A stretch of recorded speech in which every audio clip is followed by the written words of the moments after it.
రాహుల్ గాంధీ ఎందుకని కాంగ్రెస్ పార్టీ వాళ్ళకి స్వేచ్ఛ ఇవ్వలేదా? వాస్తవంగా భారతీయ జనతా పార్టీకి సంబంధించిన వాళ్ళు కాకుండా బంగ్లాదేశ్ నుంచి పదే పదే సోనియా గాంధీ వ్యవహారాలకు సంబంధించి తను ఐఎస్ఐ ఏజెంట్ అనుకోవడం, అట్లాగే రాహుల్ గాంధీ ఎవరినో ఒక అమ్మాయిని పెళ్లి చేసుకున్నాడు ఆల్రెడీ, అమ్మాయి చైనాతో డీలింగ్స్లో ఉన్నటువంటి అమ్మాయి అని, ఇట్లాంటి బోల్డని ఫోటోలు స్టోరీలతో సహా వస్తున్నాయి వివరంగా.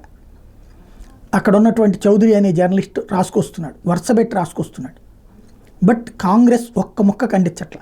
ఊరికూరికినే రెచ్చిపోయేటటువంటి దిగ్విజయ్ సింగ్ లాంటి వాళ్ళు కూడా నోరు మీద పట్ల. ఇటు భారతీయ జనతా పార్టీ వాళ్ళు ఎవరు దాన్ని హైలైట్ చేయట్ల. కొంతమంది పాయింట్స్ని సోషల్ మీడియాలో పోస్టులు చేసుకుంటున్నారు, ట్రాన్స్ఫర్ చేసుకుంటున్నారు.